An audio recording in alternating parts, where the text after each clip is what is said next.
What's up, everybody?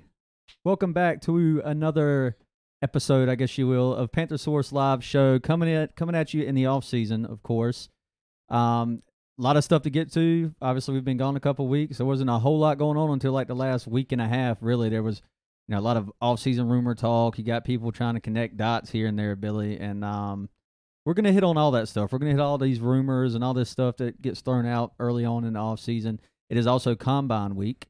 So, I know a lot of y'all out there watching, people you hope are coming to the Carolina Panthers, offensive lineman, hint, hint, defensive end, hint, hint, free safety, hint, hint, well, potentially free safety. We're going to get into some free agents as well for that position.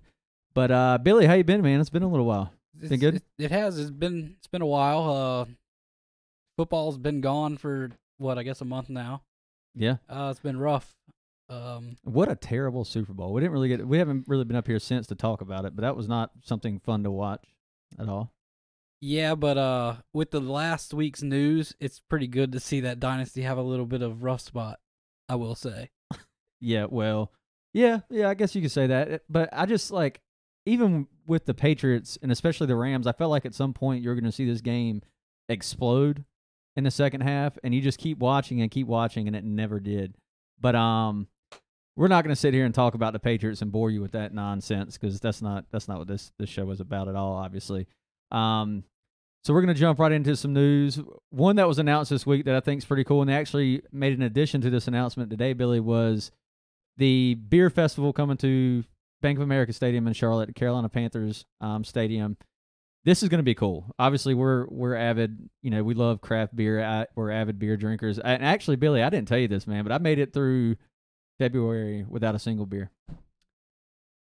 I made it through the whole month of February, did not drink a single beer.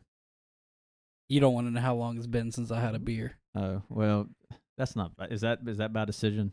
I don't know. I drank a lot of craft beer at times, and it's not good for you at all. No, it's a lot of calories. That's what I'm saying. I had to lay off of it. When you get as old as me, it starts to take a toll, and you'll catch up one day. Yeah. So anyway, I made it through February. I'm proud of this accomplishment because I wanted to lay off. I mean, you drinking craft beers, you can pile on them 2,000 calories easy within like 4 of them, and some depending on what you're drinking. But anyway, beer festival, we're getting carried on. To add to that. So now you just need to cut everything for February. You can do like the Joe Rogan Sober October. Yeah. Oh, no, October, that's football season. Hell no. Anyway, beer festival coming to Charlotte. This is going to be fun. I don't know if we'll be able to make it. I would love to. I think it's like $50 a ticket, but also announced today Steve Smith's Foundation will be, I think, one of the sponsors, I think it was, on this event. So that's going to be fun. Billy, they're burning that bridge that was, or they're building back the bridge, I guess they should say that Dave Gettleman burned when Steve Smith released him. And that feels good. You got to wonder how long it's going to be until, he's brought out to be retired, his number retired, or something retired for him, put in the Ring of Honor for the Carolina Panthers. Yeah, and I mean, everything's changing. And I saw that happening as soon as Richardson was gone and Gettleman gone. Steve Smith spent too much time here to not show respect and want to be part of the organization that he spent 99% of his career with. Yeah. And it broke a lot of Panthers. I mean, it killed me. I hated to see him go. I understood the decision. I think a lot of fans did. I know a lot of people are still upset with it. Would I love to see him stay? Yeah. I mean, and it was only about $3 million it was going to cost them to keep him, but they were trying to move on leadership-wise. So I get all that, and that's fine. But the way it went down was awful, and I'm glad that David Tepper stepped in. They're trying to make this thing right. They're teaming up with him. It's been good to see him back. I'm thoroughly enjoying it. So that's some good news. And that's really it for the Beer Fest, guys. I mean, I hope we can try to make it. I think it's May 4th. You can get tickets. There's already a bunch of beer vendors set up, breweries set up to come give samples out. You can get a list of those on Panthers.com, so be sure to check that out. But moving on to some more news before we jump into some of these releases and contract extensions. Billy, there's been a lot of stir-up this week around the Monday Night Football commentating and broadcasting job. Greg Olson is, rumors have surfaced again. It's obvious once he leaves football, he has a job broadcasting somewhere. I think it's clear at this point, and he's great at it. Better than one Jason Witten, I would say. Yeah, I mean, but he did it one time. It could have been beginner's luck. Yeah, but he's been talked about like on any show he's gone on how great he is. You didn't really hear that much about Jason Witten when he's like hosted on shows, but it's always been said Greg Olson is made for that role in broadcasting. And I wouldn't be mad. Yeah, I mean, we're not made for that role in broadcasting. But if he decides that he wants to go into broadcasting, I wouldn't be mad. No, you couldn't blame him. No. I mean, he's going to get some good offers, especially now that Jason Witten is gone. I mean, when the report came out originally about Fox and ESPN looking at him, I was like, okay, well, I'm not worried about this right now because this has happened every year the last 2 years, and understandably so, especially with the injury stuff. I get it. Was I worried at that point when the rumor came out? No, I wasn't terribly worried. I mean, I would get it if he went for it. And depending on the money, but it was already said that Greg would want close to what he's making or more in his contract with Carolina this year, which I think is like, I can't remember the number. I think I read like 3. Yeah, I was going to say 3 million, 3.5 million or something.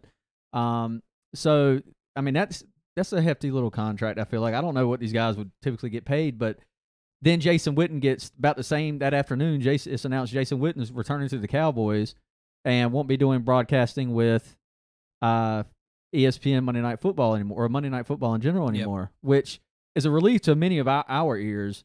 But then it's all of a sudden it shoots up it stirs the pot again on the Greg Olson thing. So it's going to be interesting to see how it unfolds, especially now, because that opportunity for the Monday Night Football analyst job doesn't just come available, often. Yeah, I mean, it's weird that there's this much turnover as there has been, which now with it's been all over the place with the different networks.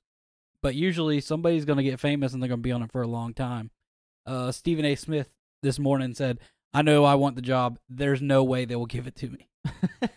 Yeah, well, he wouldn't be able to get names right. So, he'd get names right and names wrong, and then he'd be talking about guys playing the wrong positions. He's a busy dude, though. So, yeah. I can see where he gets worn out. But you got to, if you're going to take on the responsibility, you got to be able to nail that stuff down, too. You know what I'm saying? So it's going to be interesting to see how it goes. And obviously we have, when he went down for the rest of the season, we have Ian Thomas behind him now. So you feel a lot more comfortable if he were to go at the tight end position. I'd love to see him there and have both of them if he can stay healthy. But as far as his career and family and future goes, I would completely understand it, and I wouldn't be upset. I feel much better with Ian Thomas there to back him up. So some good stuff. But speaking of people going, Billy, it's been we've been saying goodbye to some people this offseason. You say it about every offseason, but there's been some key ones. Julius Peppers officially retired. First just go ahead and they're already like got him fitted for his Hall of Fame jacket. So he retired. Thomas Davis was released. It won't for now. We're gonna hit on that in a second. In a few minutes. But this week, the big news, Mike Adams, safety, and cornerback Captain Munnerlyn, 2 guys we talked about towards the end of the season saying probably wouldn't be back. Mike Adams was kind of a little bit iffy, but you felt like all Rivera and them said they had to get more youth in here. You had to get more speed, and that's where they wanted to go. So these were 2 guys on the top of the list. I actually put out a tweet after Mike Adams was released saying, you've got to say Captain Munnerlyn's the next to go. They left an out for him in his contract for this offseason. This has to be the year he goes. He was terrible last year for Carolina Panthers. So a lot of fans are happy. I don't know if you saw the post and comments on that. I haven't seen the comments, but I was at work when you sent me the text message. You're like, Mike Adams gone. I said, man, it'd be something to Munnerlyn. And he gone before I even read it. And great. Yeah. Like, bye. I mean, Munnerlyn's been here, twice? We've got the work out of him. Yeah, and look, it was a good idea trying to bring the band back together. Get Munnerlyn back in a nickel spot that we had struggled at for a few years, and it never really clicked like it did when he was here in his younger years. So that was unfortunate. But a lot of people forgot about the name Ross Cockrell in this situation, and he is a guy that can come in. He was originally going to compete for the number 2 cornerback spot opposite James Bradbury last year with Dante Jackson. Obviously, he had his leg injury. He was out for the season on IR. Now he is back, and that could be a huge boost to the secondary. And I'm looking forward to that because there was a lot of hype around that signing, and I'm really looking forward to him, coming in here and hopefully competing for that spot. And you also have Corn Elder, who struggled at times last year. There was that Seattle game; he was put in a bad spot. He wasn't playing his nickel position that he's more tuned for, I would say. But yeah, I'm liking the thought of Ross Cockrell coming in here with this secondary: Dante Jackson, James Bradbury, Ross Cockrell, and newly extended Eric Reed. Yeah, the Eric Reed wasn't a surprise. I was going to be sad if he left. I know that it's both sides. There's fans that love it and there's fans that hate it. But at the end of the day, it's football, and he can make the plays. He's still young. He's talented. And I would hate to see him go anywhere else with what he did for us this year. Yeah, he's perfect for Ron Rivera's this Carolina defense. At the strong safety spot, he's physical. He makes great plays at the line of scrimmage. Coming up, playing at the line, on the line, blitzing, reading plays. He saved several big runs last year. I know he missed a couple. You can send me the tape on that all you want. I had guys harping on me about one or two plays he missed last year. Guys, I get it. He's going to miss plays. Like, there's nobody that's going to make every play. And yes, he was off in coverage. We had no pass rush last year. You get a pass rush, and I guarantee you that's going to help out that whole situation. You can't expect the secondary to sit there and hold guys all game. I'm very excited about the Eric Reed signing and got him really at a good deal, I felt like. He was jumping him to top 10 in the league as far as safeties go and pay, but he's really earned that. Just over $22 million on that contract. So I'm looking forward to it. We're going to jump into some free agent safeties that could possibly replace them, Billy. And actually, why don't we do that right now while we're talking about it? Some free safety options in free agency. We're not talking about the draft right this minute because this is a spot I feel like there's still some young guys in free agency that could be hit on. And obviously there's some talent in the draft. But right now we're going to hit on these couple free agent guys.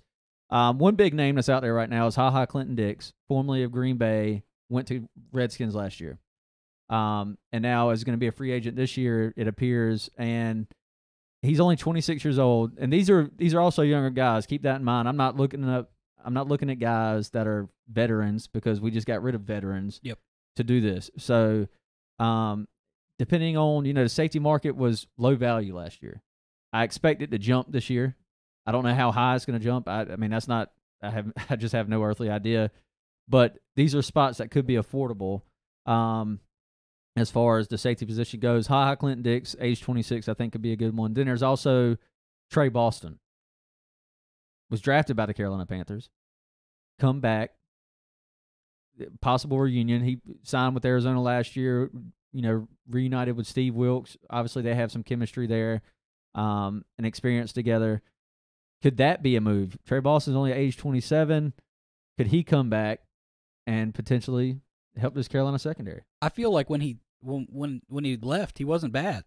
He was decent. Mm-hmm. And he's the last year, just off the top of my head, remembering his stats because I had him on a fantasy league. He was always involved. Mm-hmm. He was good for the Chargers when he left Carolina. And I would definitely have him as my favorite. But how often have those reunions worked? Yeah, well, and that's just it. We just talked about Captain Munderland. Yeah, now he came back a little bit older, but still, it's and a lot of this again is going to also depend on the pass rush from what we do around the defensive line in the pass rush and getting to the quarterback. Excuse me. There's going to be more 3-4 involved this year, supposedly. That's floating around right now, and Rivera kind of hinted on that this week. So getting to the quarterback is obviously going to be a big press for the Panthers. They got to get younger at those spots. They have some guys that they already like to implement at the 3-4 style of defense. So, I mean, really, I guess we'll see there. But the last guy, and this one's kind of I think this is a little bit more of a dream, is obviously Tyrann Mathieu. The Honey Badger, I think he's going to demand the money on the market. I think he's going to be probably one of the higher paid safeties. He's had some injury problems. This year. Last season. I think he missed quite a few games. Or it was either this year or the year before. I know he's sat on the sidelines a lot hurt. I have to look into that. I And didn't remember him being injured last year. I don't but I didn't know- watch a lot of the Texans games. Yeah, but I don't know a lot of is he his distractions are they over? I thought he played really well. As far as what you were dropping some knowledge on me that I ain't even familiar with on Tyrann Mathieu. He loves to smoke weed. Oh well, I haven't heard anything about that. I mean, that's what I'm saying. I don't know if he had the issues. I mean, that's what was plaguing him coming into the NFL. I don't know if he's one of those players still. No, well, no, I haven't heard anything about that. But I mean, that would be if they took on Eric Reed. I don't feel like that would be an issue stopping them from taking on a guy like Tyrann Mathieu. Yeah, he would just have to pass his drug test, his 25 drug test that Yeah. supposedly we get. Oh yeah, the randoms. Yeah. Funny stuff there. But again, those are three guys that I felt like at their age, again, Honey Badger at age 27, I felt like could be potential candidates. I don't really think the Honey Badger is realistic. I know a lot of people are going to say Earl Thomas. That definitely ain't going to happen. Well, I don't see it happening anyway. But and he's had some injury issues lately himself as well, and he's getting up there in age. But there's also obviously the draft that they could hit on, but I felt like they were going to hit the trenches pretty hard in the draft and maybe look at receiver. So there is that. But moving on from them, Billy, the other big name this week that he kind of announced himself, really. Devin Funchess, wide receiver, formerly of the Carolina Panthers, and now free agent, quote unquote, that last line that he posted a video and broke the news himself via Cameo.com. What the hell is Cameo.com? He got paid for that. I didn't look it up, but he's getting paid to post on there. Well, I mean, probably some it startup. It is called Cameo. It's some startup video website, probably. But I think he came off a little cocky in that video. I don't think he deserved to get an extension. And he acts like it. He's not, and now he's not Antonio Brown. Yeah. Antonio Brown has shown himself this offseason, but he kind of deserves it in some people's eyes. But I thought that the video was kind of cocky for somebody that has just flopped. Yeah, well, in my opinion. And I also think that the writing was on the wall. Josh Klein tweeted it earlier. Some people just seemed, I ain't gonna say floored by this, but they were like, "Oh crap, he's really gone." Like they sat this guy healthy in week 17. Like he was done. Jordan Rodriguez reporting that sources told of the Charlotte Observer saying that talks never even began on his contract extension between the two parties. And I'm fine with that. We talked about this at the end of the year that, throughout really the second half of the season, it just wasn't working out when you got guys like DJ Moore, Curtis Samuel, and even Jarius Wright coming in this year. And that youth movement at receiver was really paying off well. Big playmakers there. Curtis Samuel, a hell of a route runner, getting separation. DJ Moore, we saw what he does with the ball in his hands. Fumble it. Yeah, well, that one game. But after that, he balled out. 2, 3. What? He fumbled 3 times. Oh, 3 times? It's not awful. Big. We were on a 6-game skid when he fumbled. So? 6 games? Dude, this season was over. It ain't on DJ Moore's fumbles. Yeah, but I'll just say, those fumbles were big. Okay. Well, I'd rather him go down. I'd rather no guy fumble. Yeah, yes. No, I agree that he did fight for extra yards Yep. at time, but that's part of being young and getting acclimated in the NFL. You see it happen every year, and I think he'll fix that. But could you imagine? You like what you see with the ball in his hands, typically running. He was great this year for when he did get on the field. And could you imagine? You saw how much CMC grew after 1 year. Yep. Which is insane, by the DJ way. Moore gonna hang out with him in the offseason. What? Jeez. Gonna show him how to tuck it. Hopefully. But I just think that's his potential is so high, and he wants to learn. And I like seeing him play. I think he can be cocky with the skills he has. But just to think of if he's gonna hang out with CMC in the offseason and train with him, he's gonna take huge steps forward. Yeah, that's going to be huge. It still baffles me. You're just talking about it, how much Christian McCaffrey improved this last year, and I mean that guy is just ridiculous. I can't wait to see what he's going to do in year 3. Obviously, a lot of talk saying that they want to spell him more. Get get him less extraneous snaps is what Ron Rivera called it, because he was in the game a lot for running back, but he wasn't always getting touches. And I think I still argue that, and I think me and you agreed on this, I still argue that that's where a lot of people get this confused, is that he was in the game and he was getting hit every play. No, he's not in there getting hit necessarily every play he's in there. He's in there for distractions and, to help keep defenses, off key a little bit. And that's really what it was for. I think he got like 33% of the touches, which is outside of the top 10 of running backs. So I would say the only thing there that I would change, but you see other running backs, they get a 15, 20-yard gain, tapping their helmet, ready to come out. Yeah. He never asked for it, so they weren't going to take him out. But on some of those 20, 30-yard, runs where he's gassed, yeah, give him a breather. But he never asked for it. Yep. And they're not going to take him out if he's not asking for it. Yeah, so that's going to be fun to watch unfold. Reading through some of y'all's comments here. Y'all don't have number 58 no more. I'm mad. Rickenzie on Facebook Live. Yeah, that's tough. And we'll sit on that for a second too, Billy. Since Rickenzie brought it up on Facebook Live. This was the right move, I think. First of all, it's tough because I love TD to death. He's one of my all-time favorite Panthers, and I think a lot of people would agree to that. But there's a time where you have to make a business decision at age and veterans. You got Shaq Thompson going into his fifth-year option. You're about to pay him a lot of money on that fifth-year option. You've got to see what you have out of him. And you saw flashes of that again this year with more playing time. But I'm not sure this Thomas Davis saga is over. I know WFNZ talked to Ron Rivera, and his quote came out saying that, we're just going to have to see how it unfolds. You never know. And I had in my notes for this show when we went live next to talk about this, because they did the same thing with Charles Johnson, the defensive end, a few years back.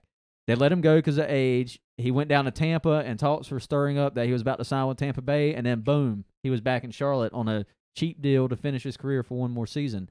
Now, is that going to happen with Thomas Davis? I don't know. I think it is a possibility. You saw him in a video clip with Luke Kuechly at Topgolf talking to Pat McAfee the week of the Super Bowl. And they were doing some charity. Luke was actually golfing, trying to hit zones for charity money balls and stuff. And Pat McAfee was talking to Thomas Davis, and by the way, had really no idea who Thomas Davis was, unfortunately. But at the end of it, they were talking and saying it was great seeing you guys on the field. And Pat didn't even know Thomas Davis was no longer on the Panthers. Yep. And he said, "So TD, you going to come back next year? You going to be back in Carolina?" And TD said, "Nah, man, nah." And Luke said, "Oh no, you're going to be here." And he said, "You're going to be here." And Thomas Davis just kind of shrugged, like it was really awkward looking at each other. And Thomas Davis just kind of like, "I don't think so, man, but we'll see." Like it was not. He had already been released at this point, but it was. They were leading it on to be kind of like, it could still be up in the air depending. So, I mean, what kind of story would that be? I don't know. I think moving on from him is the right move, though. It is, unless he's super cheap, which he said he would take a pay cut. But what is a pay cut? And a reduced role as well. And what is a pay cut? Yeah. Like, are we talking $1 million? We talking less than $1 million? Like, what are we talking? Yeah. Like, so come back for like a $2 million deal or something. I mean, I don't know. I would like to see him back, but honestly, he talked about in Atlanta wanting to play in front of Georgia fans.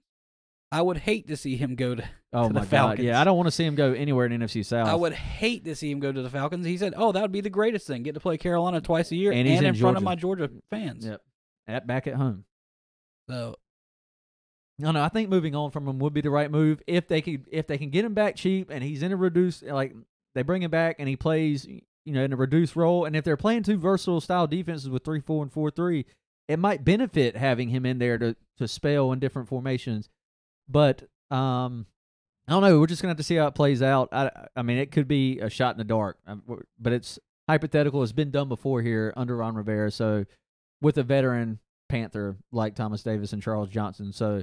We're just gonna have to see how it plays out. It's gonna be interesting if he comes back. It's gonna piss a lot of people off and it's gonna make a lot of people happy.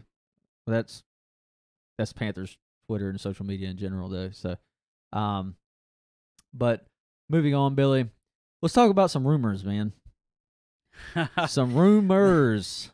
rumors and just NFL media trying to make something of the offseason to talk about. Which one do you want to talk about first? Colin Kaepernick will not be a quarterback for the Carolina Panthers. You heard it here. Yeah. That's breaking news. That's the biggest one. He has the ties to Eric Reed, but as Ron said this week, we're satisfied with what we got. Do I believe that those two are okay to be backups? Taylor and Kyle? No. I'd like to see. Here's the thing, and we've talked about this before, Billy. And I like this isn't even if Colin Kaepernick joined the team. There's nobody that's going to step in behind Cam Newton and do the things that Cam Newton can do. Let's just we need to nip this in the bud right now. This offense right now is designed around Cam Newton and his freak ability athletically to do things, running the ball whether people like it or not.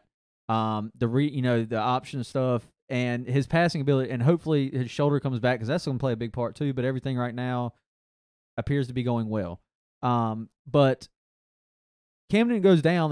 There's not a whole lot of I really don't know of any other quarterback can just come in there and off the top of my head I'm thinking here obviously that you can pick up and come in and do the things that Cam Newton can do and carry your team to the playoffs. But they've been talking about for a while. They want a young guy to start grooming behind Cam. They started with Garrett Gilbert. He is now gone. He's in the AAF. He scored a touchdown. Lights out. Yeah. In the AAF, mind you, not the NFL.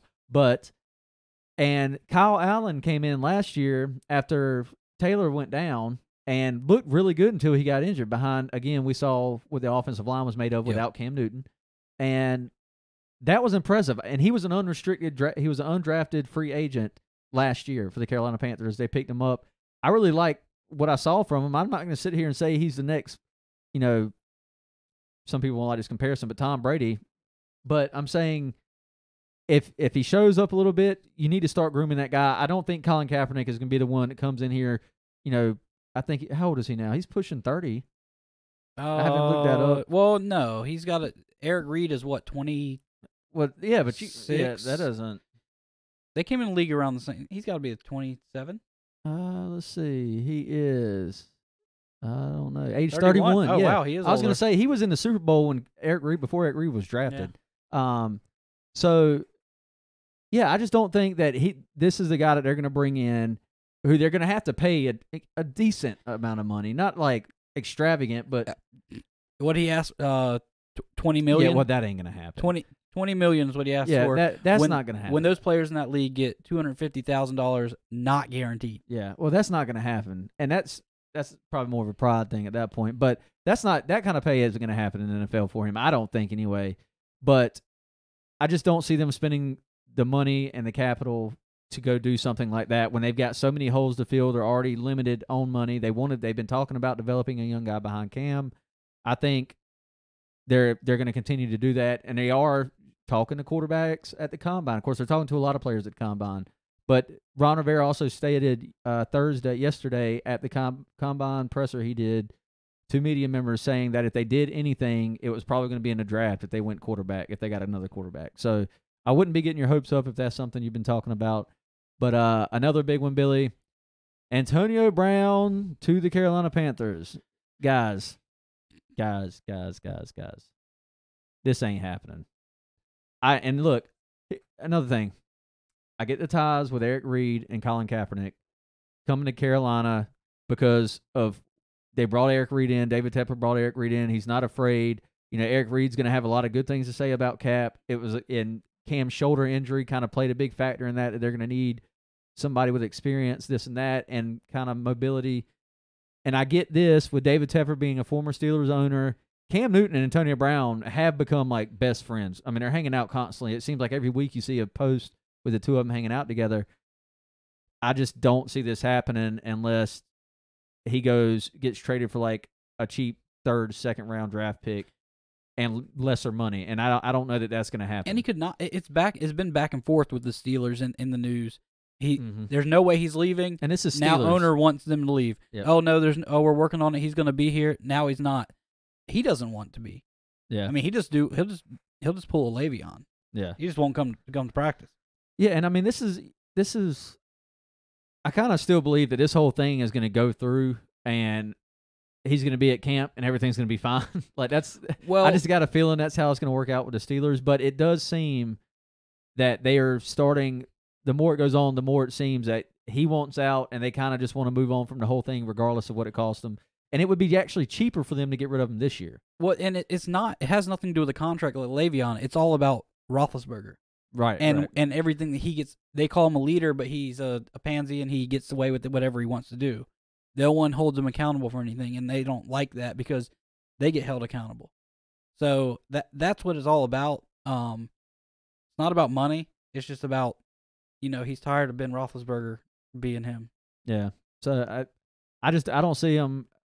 I don't know. I don't know that we need to pay the money if he leaves and carrying the cap hit and all this stuff. I don't know that we need to do that. Would it be great to have? Look, I would love to have Antonio Brown. I know he's 31 now, I believe it is, but he still was a top wide receiver in the NFL last year. 15 touchdowns.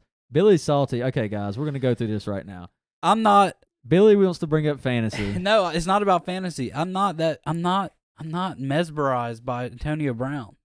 I'm not. Our whole entire fantasy. You're just trying to defend your fantasy trade. Our whole fantasy league can be mesmerized.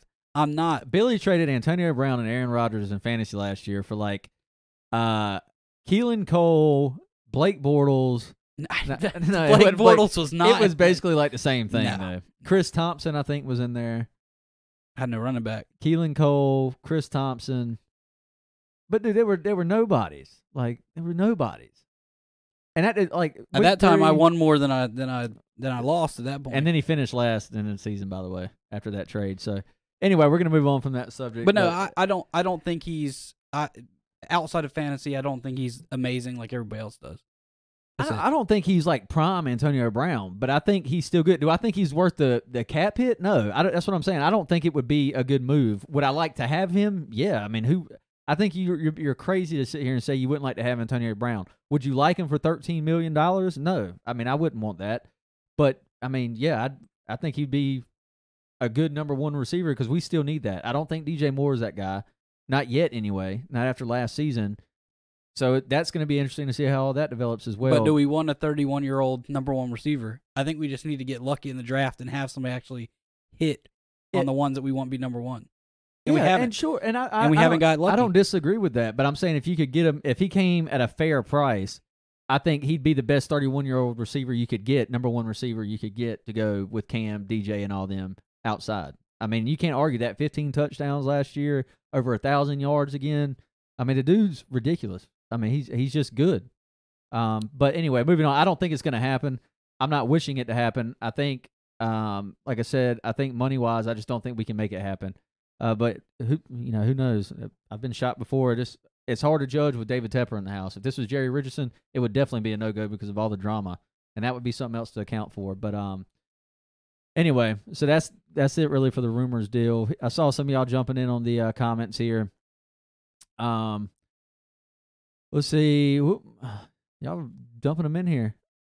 Monica on Facebook, what's up, girl? Are we really going to get protection for Cam? I've heard Ron and organizations say this year after year. Let's hope so. They kind of have no choice. Ryan Khalil's gone. You got Taylor Moton at right tackle, who I think you have to keep at right tackle at this point. Matt Khalil is coming back, and we're going to talk about that right now since Monica brought that up, Billy. See, Rivera was asked yesterday at the presser about Matt Khalil, and he said as of right now he is in the plans for 2019 as far as he knows. And the thing is, we all know the paycheck that he got when he came here, and I'm still convinced that was not Dave Gettleman. And I think it's kind of funny he was gone after this whole stuff went down. But anyway, he got the big paycheck. This year, he is due $12.5 million. In 2020, he's due $15.9 million. That's Matt Khalil we're talking about now. Think about that. That's big money, right?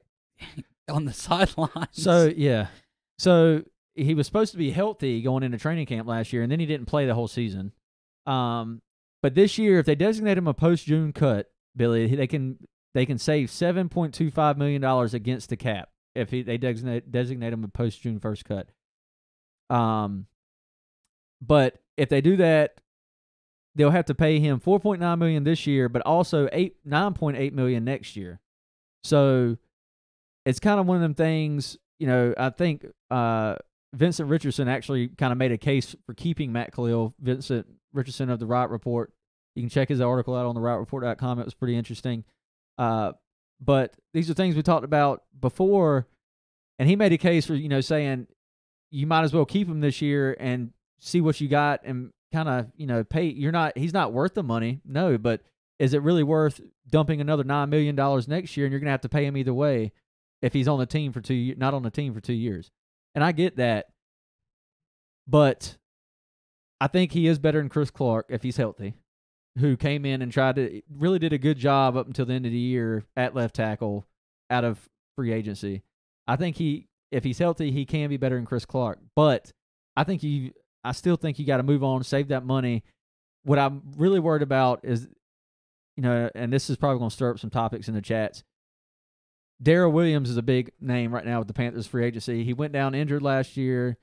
And a lot of people, he got a lot of praise in 2017, but he also had a lot of help. And there's a lot of battling going along on Panthers social media between fans on whether or not to keep him and pay him big coming off this injury. And the thing about it is he's a right tackle. Taylor Moton needs to stay at right tackle, in my opinion. I'm worried that they'll designate Matt Khalil to post June 1st, save the money, and then in turn that some of that money will be going to Matt Khalil. I mean, what's your opinion on the Matt Khalil situation, Darrell Williams, or just moving on and trying to get something, hit the draft, and again keep moving young in the trenches? I mean, you also lost Ryan Khalil, mind you, center, and that's the $1 million question for this offseason. I think we should move on from Matt Khalil. Moved on from his brother. No, I'm just kidding. Yeah, his brother. His brother retired. Yes, they are not. They might be brothers. They're not the same. Not. I mean, close. he had what a good season, got paid a ton of money, and then sat on the sidelines injured. Of course, you hate that he's hurt, but I would like to move on, see what we can get in the draft, even though there's not a lot of offensive line depth in the draft. But do we really want to pay Matt Khalil all that money? Well, that's just it. I know right now they're looking. There's a lot of talk. The center from State right now, and his name is slipping my damn mind. Is having a really good combine, and he's shooting up boards already from what people are talking by the time the draft gets here. So that's the guy the Panthers could be. I mean, obviously, I'm sure they're looking at. Excuse me, but I still think. I agree. I think they need to look at. My whole thing to the end of last season, people were talking about we need defensive end, and I'm with Monica. I was still saying I still think the first thing we have to do is protect Cam Newton and get him protection. Like, find a left tackle. You still need a good center. Tyler Larson can manage playing center if he absolutely had to, but you have opportunities here to draft a couple of guys and hopefully hit on them. But you need to spend money in the trenches. I mean, you spend draft picks in the trenches early, in my opinion, on defense. And defensive line can still be hitting free agency as well. And we'll talk about that in another show in the next few weeks. But that's a spot that can still be hitting free agency, and you can hit this offensive line, get Young there again, and get Cam some protection. I don't understand, especially now that he's coming off the shoulder surgery. Yes. Like, you've seen what's happened. You saw what happened to your two backup quarterbacks, the 2 games they played. I mean, get the guy protection. You've got young weapons for him. You've got Christian McCaffrey for him. This offense could really be special if you actually just give Cam some decent protection. You saw what he did in 2015 with, like, middle of the league protection. Yeah. I would like to see that. You got him Taylor Moton, great job. You've got him Curtis Samuel, DJ Moore, Christian McCaffrey. They are slowly evolving into this younger, more versatile team. Keep doing that and find another a solid left tackle, a good center, and if you're hitting defensive line in the draft, fine. But you've got to do something there, in my opinion. I think protecting Cam has got to be your utmost importance at this point, over top of the defensive line as well. Yeah, offensive line is my number one priority, and like you said, a little protection. We have the tools for him. We have the weapons, but if he can't get the ball out, he can't. He got sacked how many times for 20+ yards last year because no protection. And we go 3 and out. You put our defense back on the field, and you expect them to win the game because our offense can't do it. Nope. And that protection makes longer drives, gets our defense rested, and our defense has the talent to shut teams down when they're not on the field after 45 seconds on the sideline. Yeah, you can't expect them to come in and especially the way the pass rush was last year, to come in and actually hold teams well. And it changed after Ron Rivera took over play calling, and I am looking forward to that. I am excited about it. If they can get a solid free safety to pair with Eric Reed, a younger one, and the secondary stay healthy, get Ross Cockrell back, and then get younger at that, get some edge rushers up there, it will be nice to see. So we'll see how it all unfolds. Monica, that was a good topic we had planned on talking about, so thank you for bringing it up. Hitting some YouTube Live comments here. I see an Underground West was talking about Rivera saying he also liked the backup quarterback we have, talking about Kyle Allen. I imagine, or Taylor Henneke, of course, Rivera's going to say he likes them both. He's not going to down talk his players. But yes, I think Allen was a bright spot. And then, yes, it was one game. I saw somebody else say that up there on YouTube Live. It was one game. I understand that completely. I'm not, like I said, I'm not saying he's Tom Brady. I'm just saying he looked good. He looked poised. And that was the biggest thing to me as an undrafted free agent coming in, starting an NFL game. He didn't look rattled at all. He took hits. He delivered shots in the pocket. So it's going to be, we'll see how that unfolds. I still think they're going to stay young there. Rex Smith on YouTube Live saying Moton played decent left tackle against Dallas. No one wants to admit it, but he did. No, he played decent, but he's great at right tackle. He's made for right tackle. Like, I think he needs to be at right tackle. Find your left tackle just like you found your right tackle and Taylor Moton. Let Darrell Williams walk. Spend the money elsewhere. Even if you go to free agency, I don't think there's a whole lot in free agency this year for offensive line. I haven't dug terribly far into that because I think it's really a spot they're going to draft, honestly, and I'm looking forward to it. I hope so anyway. That's probably why I'll get let down. But Rex, again, saying Moton at left tackle, Williams at right tackle. You have two good tackles. We won't do it, but we should. I mean, yeah, we could be in a worse situation than that, but that's not one I'd like to see personally. Justin Rouse saying he's not even a Panthers fan. He's just here to see Billy without facial hair. Billy did shave his beard. If y'all didn't see, you had to notice it. Yeah, the beard will come back. I'm up for promotion at work, so I decided to get rid of the beard for a couple weeks. Yes, it'll be back. I'm promoting Billy to. I couldn't come up with a title off the top of my head. I wasn't smooth. Oh yeah, he's going to be beer guy at our fantasy draft. That's what he's going to be for losing last year. That's for you, Justin. Rex was saying he does agree that we need to protect Cam, and I think we can all agree there. He's the biggest thing going into next season. So, but Billy, I think we really just covered a lot of the aspects there. Did you see Cam did come out with his own YouTube channel? I enjoyed, what has he had, 2 episodes now? Yeah, I think it's been pretty good. I enjoyed the surgery one. You're not going to say he should worry about football, are you? No, I don't think it's going to be a distraction. I don't think there's going to be a lot of that recording during the season. As long as he's not going live or recording in the locker room like Antonio Brown. I liked it. He opened up his new cigar lounge. Yeah, I'm torn on that, but it was cool. It was cool to see him. Fellowship. Cool name too. I'm all for it. I would personally love to go down there and just smoke a cigar and have a like I was good telling old fashioned. There's a chance of me having to go to Atlanta for training. Yes, you'll have to do that. And I might pay to just go in there and look. Don't you send me pictures. Don't you do it.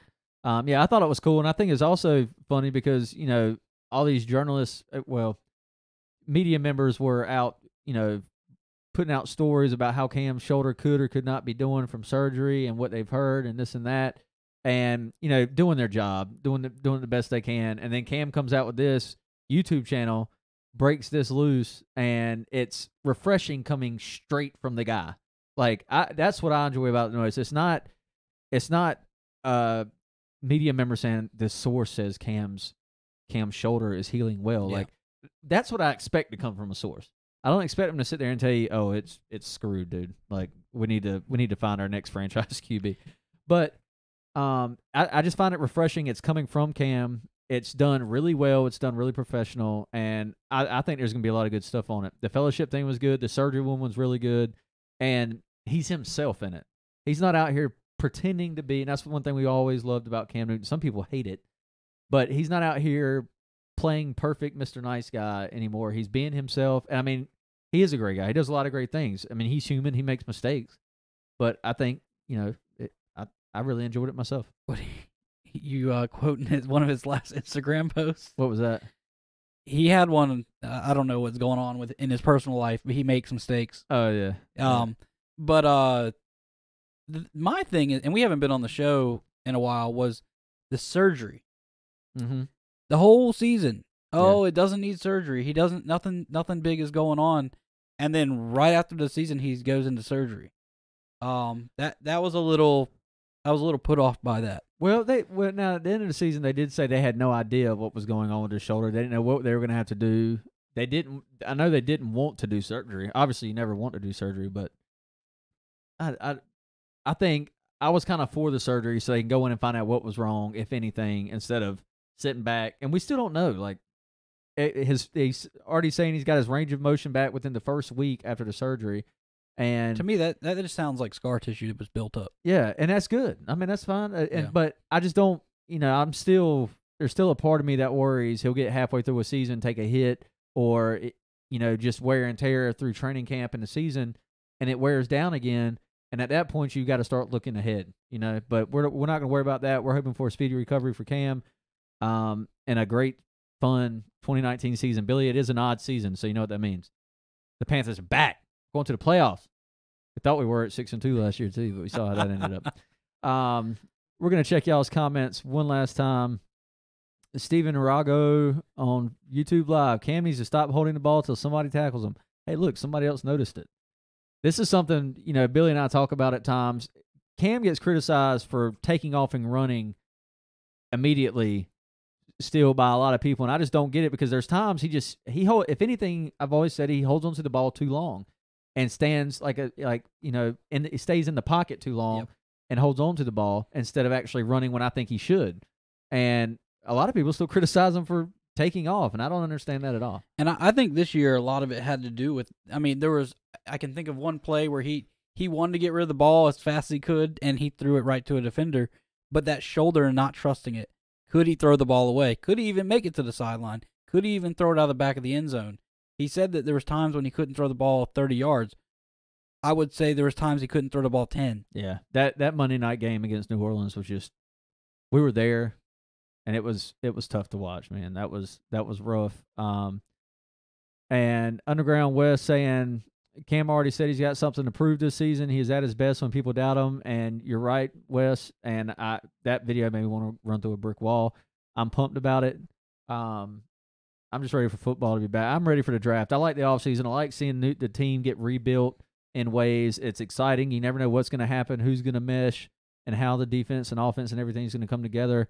That's one thing I love about the NFL versus other sports. Every year is so different. Definitely an off season, one season after a new owner and all new, a new direction.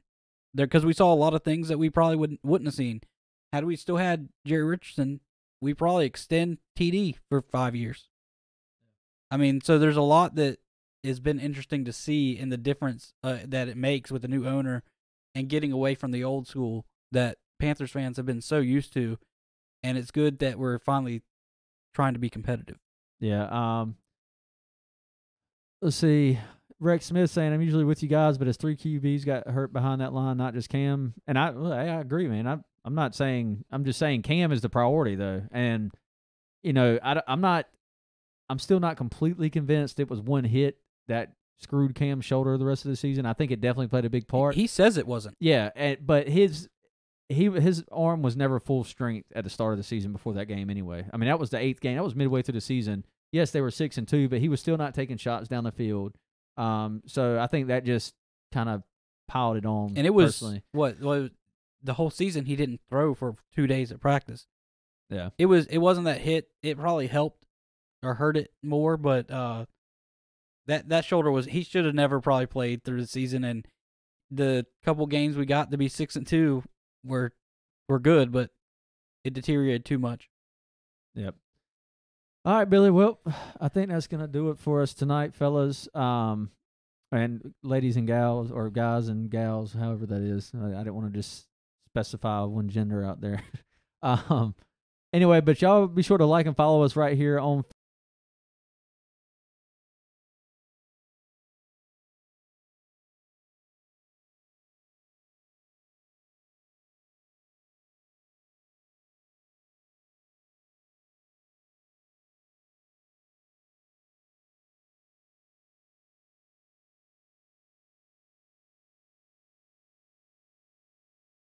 we're going to be ramping these things up closer to draft time, and it's going to be exciting, Billy.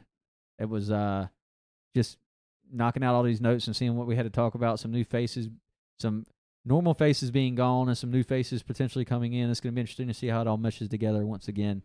Are you looking forward to it? I'm looking forward to it. I am. I am indeed. And we'll be releasing stuff soon about a potential draft party again this year. I'm starting to look into some things on that as well. So stay tuned. But for Panther Source, I'm Trip Morgan. I'm Billy Harless. Thank y'all for watching, and we will see y'all soon. Keep pounding.